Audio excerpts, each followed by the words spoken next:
ውዷ እህቴ የተለያየ ፕሮግራም አለብሽ። ለዛ ፕሮግራምስ ምን ለብሰሽ መሄድ እንዳለብሽ ግራ ገብቶሻል? እንግዲያውስ መፍትሄው እኛ ጋር አለ። ሮሻኖች ነን። የተለያዩ የሴቶች አልባሳቶች፣ አባያዎች፣ ቀሚሶች፣ ሂጃቦች፣ ቦርሳዎች እኛ ጋር ይገኛሉ።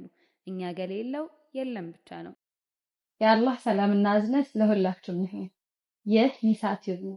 ዛሬ ለዩቲዩብ ቻናል አዲስ እንደመሆናችን አንድ እንግዳ ይዘንላችሁ ቀርበናል። እስኪ ከሷ ጋር አሪፍ ቆይታ ይኖረናል ብዬ አስባለሁኝ። ወደ እንግዳችን ወራህመቱላህ ወአለይኩም ሰላም ወራህመቱላሂ ወበረካቱ። እንተዋወቅ። እሺ ስሜ ሉላ ሁሴን ይባላል። መርሐባ ሉላ፣ ካንቺ ጋር አጠር ያለሽ ቆይታ አሪፍ የምትጣፈጥ ቆይታ ትኖረናለሽ ብዬ ተስፋ አደርጋለሁኝ። ሉላ የተወለደች ከሚለው ጥያቄ እንጀምርና አይሻልም? ሉላ የተወለደች እንግዲህ ሉላ የተወለደችው ከውቢቷ ወሎ ደሴ ከተማ እዛ ነው የተወለድኩት። ያደግኩትም እዛው ደሴ የምርጦች ሀገር ማሻአላ። የምርጦችና የቆንጆች ሀገር። ሉላ አስተዳደግሽ እንዴት ነበር? ነበርሽ ልጅ እያለሽ ትምህርት ቤት ከመግባትሽ በፊት? በላይ ልጅነቴ ያላክል የህፃንነት እድሜን አላውቅም፣ ግን ቤት ውስጥ ረባሽ ሳይሆን በቃ እንዴት ነው እብድ ከሚባሉ ጩጮች መካከል ማንኛውም ልጅ ማለት ነው እየረበሽ በደንብ መቆጣ መገረፍ ልጅ ነበር። አሁን ደርሽ ጸባይተኛ ሆንኩኝ። ታስቸግረልሽ ማለት አይ ማሻአላ። የት ሐኪም ቤት ነው የተወለድሽ? እንግዲህ እናቴ ደሴ ሆስፒታል ነው የተወለደችው ብላኛለች። ደሴ ሆስፒታል ብዙ እንቆችን አፍታለች ሲባል ሰምቻለሁ። ደሴ ሆስፒታል ያው በጣም ረጅም ታሪክ ያለው ሆስፒታል ነው።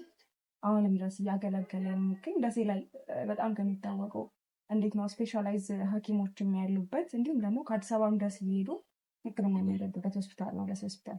ማሻአላ ደሴ ብዙ እንቆችን አፍታለች ማለት ነው። ኦኬ ሉላ፣ ትምህርት ቤት እንዴት ነበር? የመጀመሪያ ትምህርት ቤት የገባሽበትን ታሪክ ሲነገርሽ ሰምተሽ ታውቂያለሽ? ምን አይነት ፊድባክ ነበርሽ ለመጀመሪያ ጊዜ ትምህርት ቤት ስትላኪ?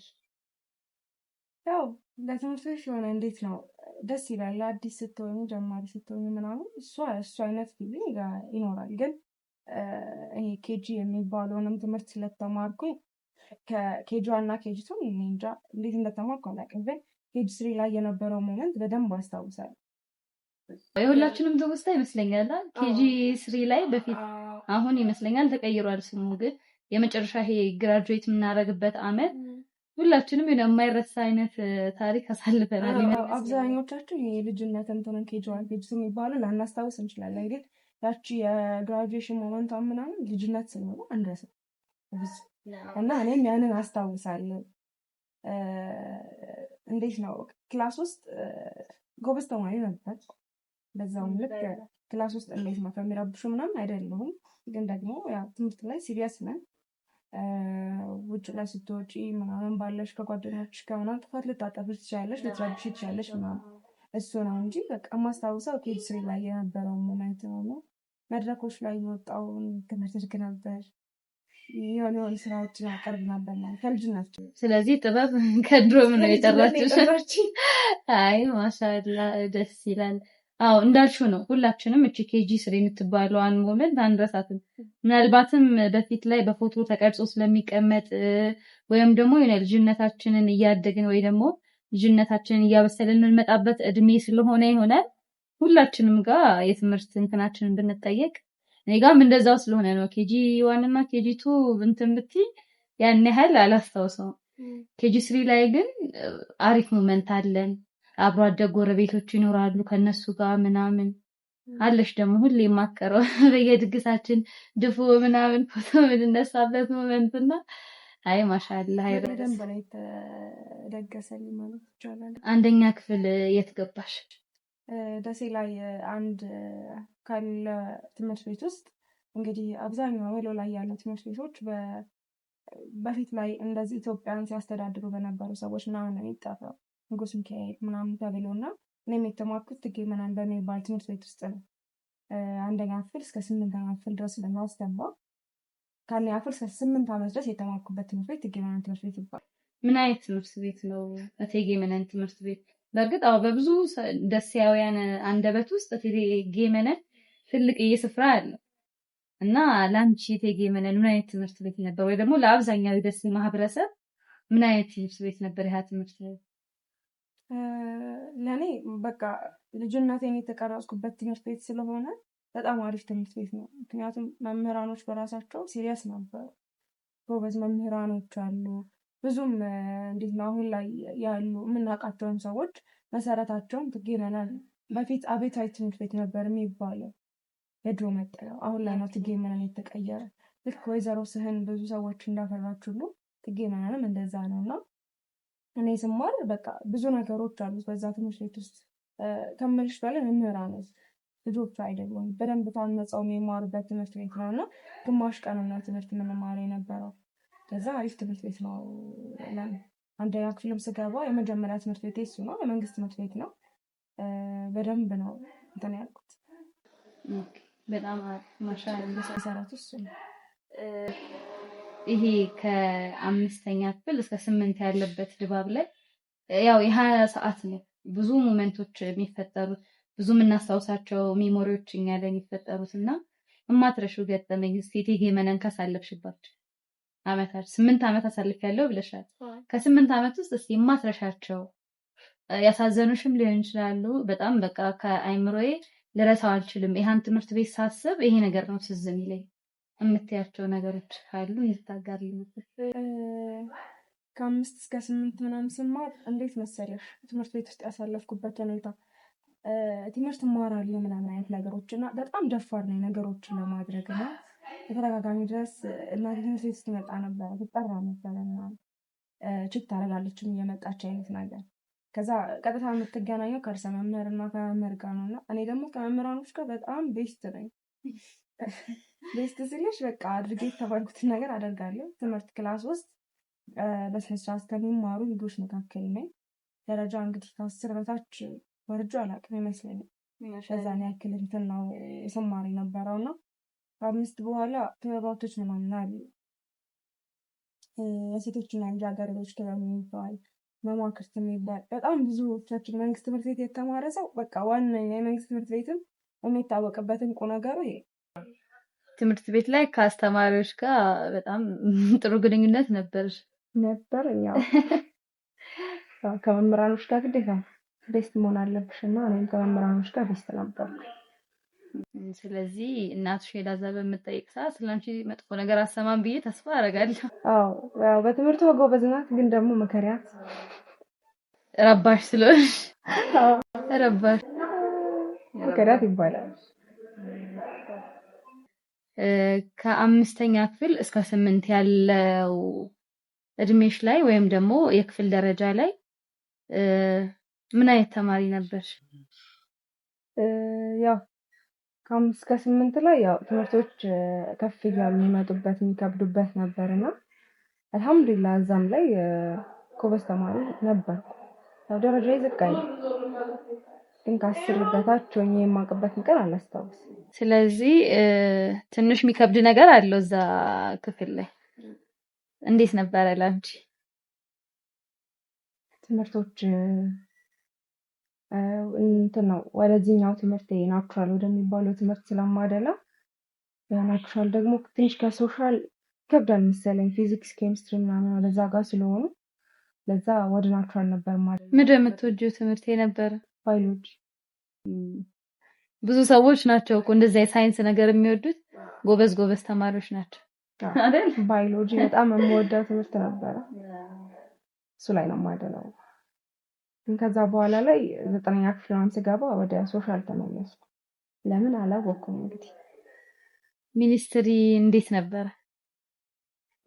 ወላሂ ያው 8 ላይ ሚኒስትሪ ይከብዳል። ክልላዊ ፈተና ነው። ትንሽ ከበድ የሚል ነገር አለው። እንደማንም ማለፍ ያለው 53.5 ነበር ለሴት። እሺ ውጤት ስንት አመጣሽ? ውጤት 56 ነጥብ ምናምን አካባቢ ነው። ማለፊያ ስንት ነበረ በዛ ሰዓት? 53.5። ባይዘው እንደዚህ አይነት ነገር የእድል ጉዳይ ይመስለኛል። እኔ እንደዛ ብዬ ነው የማምነው። ምክንያቱም በጣም በትምህርታቸው ጎበዝ የሆኑ ሰዎች ሲወድቁም አይተናል፣ ዝቅተኛ ውጤትም ሲያመጡ አይተናል። ምናልባት ፈተና ላይ ፍራቻ አይኖር እኔ ወላሂ አላቅም ብቻ እንዴት ነው ከምታስቢው ነገር ትምህርቱ ኖርማል ከምንማራቸው ትምህርቶች ሚኒስትሪ ማትሪክ የሚባሉት ነገሮች መልካቸውን ቀይረው ነው የሚመጡት። እኛ ሚኒስትሪም ሲሆን እንደዛ ነው፣ ክልል ነው የሚያወጣው። ኢቨን አማርኛ እንኳን ስትማሪ የምታውቃቸው ቃላቶች ሚኒስትሪ ላይ ሲሆን ነገራቸው ተገልብጠው ነው የምታገኛቸው እና ለዛ ትንሽ ከበድ ይላል። ስለዚህ እድል ቀንቶኝ አልፌያለሁ እያልሽ ነው? አዎ አልፌያለሁ። ትምህርት ቤታችሁ አሁን ላይ ካለንበት ወቅታዊ ሁኔታ ጋር ማለት ሂጃብ ብዙ መንግስት ትምህርት ቤት እየተከለከለ ነው እንዳልሽኝ፣ ከ1 እስከ 8 የተማርሽበት እቴጌ ጣይቱ አይደል? እቴጌ መነን ይቅርታ፣ አሪፍ ትምህርት ቤት ነው። ሁሉንም ሃይማኖት ያቀፈ ትምህርት ቤት ነው እና ለሂጃብ ምን አይነት አመለካከት ነበረው ያ ትምህርት ቤት? አሁን ካለነው ነባራዊ ሁኔታ ጋር ስታነጻጽሪው የእናንተ ጊዜ ወይም ደግሞ የእናንተ ትምህርት ቤት ምን ያህል ለሂጃብ አመለካከት ነበረው? አልሐምዱሊላህ ደሴ እስካሁን ባለችበት ሁኔታ የሂጃብ ጉዳይ አንድም ቀን ተነስቶ አይታወቅም። ወሎ በራሱ ሲታሰብ ሙስሊሙ የክርስቲያኑ እምነት የሚያከብርበት፣ ክርስቲያኑ ደግሞ የሙስሊሙን እምነት የሚያከብርበት ቦታ ነው እና ደሴም እንደዛ ነች። እኔ ትምህርት ቤት ስማር አንድም ቀን ሂጃብ ያወለኩበትን ቀን ወይም ሂጃብ አትለብሽም የተባልኩበትን ቀን አስታውዬ አላውቅም።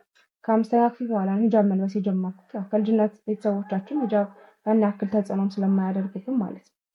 ለዛ ግን በቃ ከዩኒፎርሙ ጋር ተመሳሳይ ሂጃብ መልበስ ስላለብን ብቻ ተመሳሳይ ሂጃብ አድርገን ወደ ትምህርት ቤት እንሄዳለን። ማንም መምህር እንግዲህ ሂጃብ አታውልቁ ብሎ ነው የሚያቅሰው የለም። እንደዚሁ ነው። የክርስቲያኑ እምነት ይከበራል። ቤተክርስቲያን ጾም ሲኖር ይሄዳሉ። እዛ ነጠላ ይዘው ነው የሚመጡት። ቦርሳቸው ውስጥ እረፍት ሰዓታቸውን ተጠቅመው ሲሄዱ ያንን ነጠላ ለብሰው ይሄዳሉ እና ደሴ ሃይማኖት እኩል የሚሆንበት ቦታ ስለሆነ ሂጃብ ላይ ያን ያክል እንትን አይደለም። አልሐምዱሊላህ ማሻአላህ። እንደዚህ አይነት ተቋሞችን ያብዛለን እንላለን። ሚኒስትሪ ስታልፊ ቤት ውስጥ ምን አይነት ሞመንት ነበረ? ሁላችንም ቤት ውስጥ መቼም በጣም ይጨነቃሉ። ከፈተና ቀን ጀምሮ ፈተናውን ተፈትነን ውጤት ላይ እስክንደርስ ድረስ ፋሚሊዎቻችን ከኛ እኩል ነው የሚያመጡት ይመስለኛል። ከሰፈር ልጅ ጋር ደግሞ አንድ ላይ ስታልፉ ወይም የሰፈር ልጅ ወድቆ አንቺ ስታልፊ ምናምን የሆነ የሚሰማው ስሜት አለ። እናንተ አካባቢ ሰፈራችሁ ላይ እና እናንተ ቤት ምን አይነት ድባብ ነበረው? ማለፍሽን ስታቂ ቤተሰቦችሽ፣ ጎረቤቶችሽ ሲሰሙ? ወላሂ እንትን ነው፣ ከብዙ ጎረቤቶቻችን እኛ ብቻ ነን ሙስሊም ያለ ነው፣ ሌሎቹ ክርስቲያኖች ናቸው እና እንዳለ የኔ ጓደኞች ታናናሽ ናቸው። እኔ ነኝ ትልቅ እዛ ጋር የነበርኩት እና ሚኒስትሪ ያው ሳልፍ ታናናሾቼ ናቸው እኔ በማለፌ ደስተኛ የሆኑት። ከዛ ውጭ ደግሞ የሚኒስትሪ ቀን ሚኒስትሪ ነገ ሆኖ እኔ ፈተና ስፈተን አንብቤ አላውቅም። በቃ ትምህርቱን አውቀዋለሁ። የሆነ ማየት ያለብኝን ነገር ይሄ ምንድነው ቀድመሽ ነው የምትዘጋጁ ማለት ነው ነገር የለም እንደሱ ነው የማነበው። ከዛ በቃ ዛሬ መምህሩ ገብቶ ልፈትነው ፈተና ቢል በቃ የምችለውን እሰራለሁ፣ ካልቻልኩም ነውና እሱን ነው የማስበው። ከዛ ያን ያክልም ማንበብ ላይ ትኩረት ማድረግ ሰው አልነበርኩም። ግን የሚኒስትሪ ፕሮግራም ሲወጣ ልትፈተኝ ፈተና ስለሚታወቅ ያኔ ማንበብ ጀመርኩ ማለት ነው።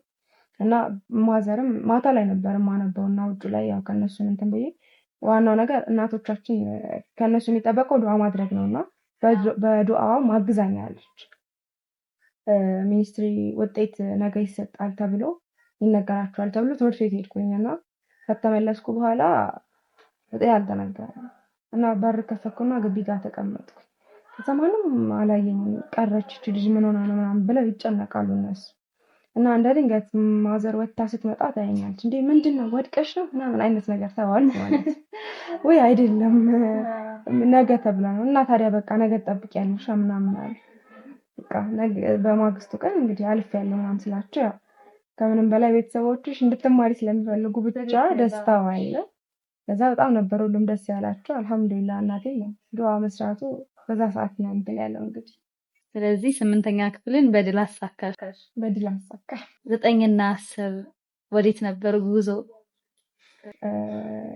2012 ላይ የ9ኛ ክፍል ተማሪ ነበር እና 9ኛ ክፍል ስማር የኮሮና ታይም የነበረበት ታይም አለ። እሱ ታይም ላይ ነው 9 ደሴ ላይ የመጨረሻ ትምህርት 9ኛ ክፍል ነበር። 10ኛ ክፍል 11ኛ ክፍል አልተማርኩም። 9ኛ ክፍል እንግዲህ ትምህርት ቤት ቀየርኩኝ። አሁንም ደሴ ላይ በጣም ትልቅ ትምህርት ቤት አለ። ብዙ ወጣቶችን ያፈራ ሆጤ የሚባል ትምህርት ቤት ነው። በስም አውቀዋለሁ በጣም ጠራቸው ትምህርት ቤቶች እንዳለ ዝና አላቸው። ደሴ ላይ ሁሌ እሰማለሁኝ ከደሴያውያን አፍ ላይ የሚጠፋ አይነት ትምህርት ቤቶች አይደሉም። እቴጌ መነንም እንዳልኩሽ በፊት ስሟ ቤታዊት ሲባል ኢቨን እናቴም የተማረችው እዛ ነውና በፊት የእጅ ስራ ምናምን ይማሩ ነበር። አሁን ላይ ቢቀር ከዛ ደግሞ የምናውቀው ትምህርት ቤት አለ ወይዘሮ ስህን ትምህርት ቤት። ከዛ ሆጤ ደግሞ ከ9 እስከ 12 ነው የሚያስተምረው። ያው ጥሩ ትምህርት ቤት ነው፣ ግን ትንሽ ፈተናዎች ይበዙበታል ትምህርት ቤት ነው። እኔም እንግዲህ 9ን ለ6 ወር ያክል ነው እዛ ትምህርት ቤት ውስጥ የተማርኩት። ከዛ ኮሮና ገባና ኮሮና ገባ እና የቅርብ ጊዜ ነው ማለት ነው። የፈርስት ሴሚስተር ውጤት ላይ ነው በቃ ተማሪዎች ኮሮና ነው ቤት ይቀመጡ ተባለ። ሲታይ ነገሩ እየባሰ ሲሄድ በቃ በፈርስት ሴሚስተር ትምህርት ይለፉ ተባለ። ያን ሰዓት ነው 9ኛ ክፍል ያለፍኩት። 9ኛ ክፍልን በግማሽ ዓመት አለፍሽ ማለት ነው። ለእናንተ ምቹ ነበር ማለት ነው ይሄ አጋጣሚ? አዎ፣ ግን የምር ማለት ነው ስለ ትምህርት ቤት በየትኛውም አጋጣሚ ምንም ነገር ተሰምቶኝ አያውቅም። በትምህርቴ ቀልድ አላውቅም። ትምህርት አቋርጬ ምናምን የሚለኝ ሰው ደስ አይለኝም ምናምን አይነት ነገር። 9ኛ ክፍል ኮሮና ሲመጣ ግን የምር እያንዳንዱ ጓደኞችን ስለማላገኛቸው ቀን በቀን ትዝ ይሉኝ ነበር፣ አስታውሳቸው ነበረ። በቃ ያሳለፍነው ላይፍ ምናምን የማይረሳ ነበርና ኮሮና እስከመጨረሻው እንደሚያቆራርጠን ነበር የሚሰማኝ። ግን እውነትም ሆነ እስከመጨረሻው ድረስ ነው የተቆራረጠው።